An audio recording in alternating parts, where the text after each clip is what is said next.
Bienvenidos a este video didáctico del tema de nomenclatura de química inorgánica, en el que abordaremos específicamente las funciones químicas inorgánicas. A su vez evidenciarán con ejemplos la presencia de estas funciones en el ámbito del mundo forestal o cotidiano, por lo que les resultará muy provechoso para las actividades que se realizarán en los siguientes temas de la materia, de su vida profesional y social. Comencemos pues definiendo los compuestos químicos inorgánicos, los cuales resultan de la combinación de dos o más elementos químicos diferentes. Es decir, las combinaciones pueden ser binarias, dos elementos diferentes, ternarias, tres elementos diferentes, o cuaternarias, cuatro elementos diferentes. Su diferencia con los compuestos orgánicos es que estos son moléculas compuestas esencialmente por carbono y hidrógeno, enlazados con elementos como el oxígeno, boro, nitrógeno, azufre y algunos halógenos. Los compuestos inorgánicos se clasifican según la función química que contengan y por el número de elementos químicos que los conforman, con las reglas de nomenclatura establecidas por la IUPAC, que es la máxima autoridad en materia de nomenclatura química, la cual se encarga de establecer las reglas correspondientes particulares para cada grupo y que aplicaremos en unidades posteriores a esto. Por su parte, una función química es la tendencia de una sustancia a reaccionar de manera semejante en presencia de otra. Por ejemplo, los compuestos ácidos tienen propiedades químicas características de la función ácido debido a que todos ellos tienen el ion hidrógeno H+, y las bases tienen las propiedades características de que este grupo es debido al ion OH-, que está presente en estas moléculas. Las principales funciones químicas son óxidos, bases, ácidos y sales. Comencemos entonces a diferenciar, ejemplificar e identificar las funciones químicas de los compuestos binarios. Los compuestos binarios pueden ser los óxidos, los cuales pueden ser óxidos ácidos, básicos, peróxidos y superóxidos.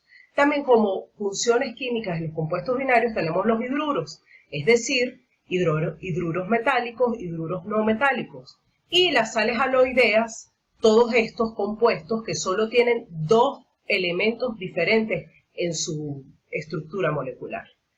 En cuanto a los óxidos, por lo tanto, los óxidos son compuestos binarios que resultan de la unión del oxígeno con otro elemento diferente y que están clasificados como óxidos básicos cuando la combinación es de un metal con el oxígeno molecular.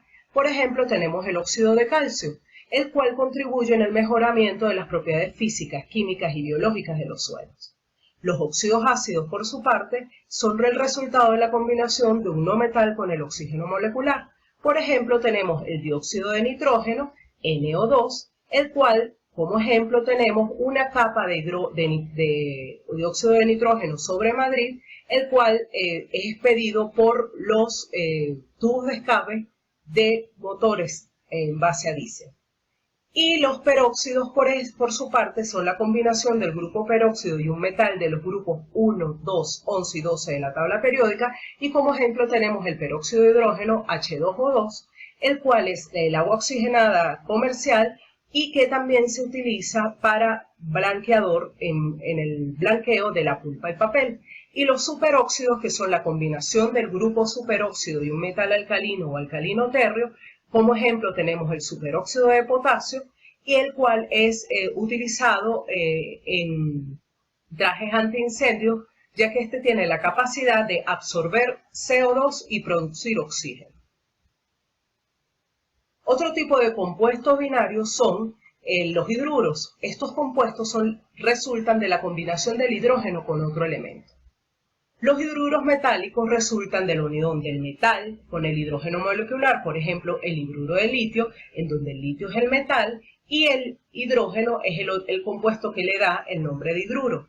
Fíjense que aquí tenemos un ejemplo, por ejemplo, algunas baterías recargables son la combinación del níquel con hidruros metálicos.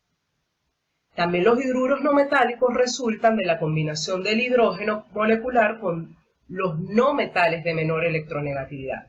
Por ejemplo, el amoníaco o trihidruro de nitrógeno y la fosfina o trihidruro de fósforo. Fíjense que la fosfina es ampliamente utilizada como fumigante, aunque en altas dosis puede ser venenoso y mortal. El último ejemplo o la última función binaria tenemos las sales haloideas, las cuales son una combinación de un metal con un no metal. Por ejemplo, tenemos el cloruro de aluminio, fíjense que aquí está el metal y aquí está el no metal, o el cloruro de potasio. Este último, el cloruro de potasio, se utiliza como fuente de potasio, un nutriente indispensable para el crecimiento de las plantas. Ahora pasamos a explicar las funciones químicas de los compuestos ternarios, es decir, compuestos que tienen 3 elementos diferentes en su fórmula. Como primero podemos explicar a los hidróxidos. Los hidróxidos son compuestos que contienen un metal y el grupo oxidrilo, es decir, el OH. Por ejemplo, el hidróxido férrico, fíjense que aquí tenemos el metal y aquí tenemos el OH, o el comúnmente llamado hidróxido de sodio. Fíjense que acá tenemos un ejemplo de un suelo altamente contaminado y el cual puede recuperarse utilizando un hidróxido, como lo es el hidróxido de calcio. Por su parte, los ácidos oxácidos se caracterizan por tener el hidrógeno, un no metal y un elemento de transición, y por último el oxígeno. Por ejemplo, el ácido sulfúrico, fíjense que aquí está el hidrógeno, el elemento no metálico y el oxígeno, y el ácido nítrico, aquí tenemos el hidrógeno, el nitrógeno, que es un no metal, y el oxígeno. Fíjense que aquí en esta imagen tenemos un ejemplo del efecto que hace la lluvia ácida, la cual se compone de ácido sulfúrico y ácido nítrico, la cual destruye la vegetación. Esta foto es una foto de un bosque en el oriente del país, de nuestro país, de Venezuela. Por su parte, las sales oxisales neutras son compuestos formados por un metal y un anión. Por ejemplo, el sulfato de sodio. Aquí tenemos el metal y el sulfato es el anión. O el fosfato de calcio, que aquí tenemos el metal y como anión tenemos el grupo fosfato. Fíjense que aquí tenemos en la imagen un ejemplo de un elemento, de un fertilizante rico en potasio y azufre, como lo es el sulfato de potasio. Fíjense que aquí está el potasio, que es el metal, y el sulfato, que es el anión. Hemos introducido un nuevo concepto, que es el anión. Los aniones son elementos o moléculas cargadas negativamente. La presencia de algunos de ellos, por ejemplo, en el agua, suelo y aire, indican la calidad y característica de estos. Fíjense que aquí tenemos una amplia variedad de iones negativos o aniones, los cuales están presentes en la mayoría de los minerales que están en presencia en el suelo. También están en forma de solución en aguas de ríos, en el agua del mar, por ejemplo, como el ion cloruro, que está en el cloruro de sodio, que la compone el agua salada del mar, y otros elementos que pueden ser hasta tóxicos en estos 3 sistemas, como lo es el agua, el suelo y el aire. Por último, vamos a explicar las funciones químicas de los compuestos cuaternarios. Tenemos las sales básicas. Estas tienen la fórmula general metal, hidróxido y anión. Por ejemplo, el oxicloruro de aluminio, aquí está el metal, el hidróxido y el cloro, agente para tratar las aguas residuales. En las sales ácidas tienen la fórmula general de metal, hidrógeno y anión. Por ejemplo, el fertilizante fosfato diácido de calcio o el comúnmente llamado superfosfato, y el carbonato ácido de sodio o comúnmente llamado bicarbonato de sodio. Fíjense que aquí está el metal, aquí está el hidrógeno y aquí está el anión, el grupo carbonato. Por su parte, las sales dobles tienen la fórmula general metal 1, metal 2 y anión. Por ejemplo, el sulfato de aluminio y potasio, o comúnmente llamado alumbre. También tenemos el tartrato de potasio y sodio o sal de Seigner, utilizado en el papel de cigarrillos como retardante de la combustión.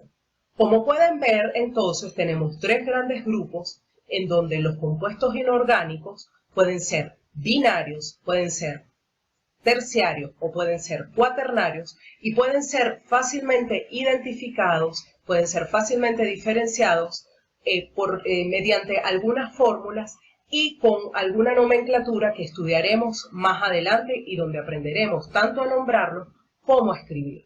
Espero que haya sido de su agrado y que hayan comprendido la explicación. Muchas gracias.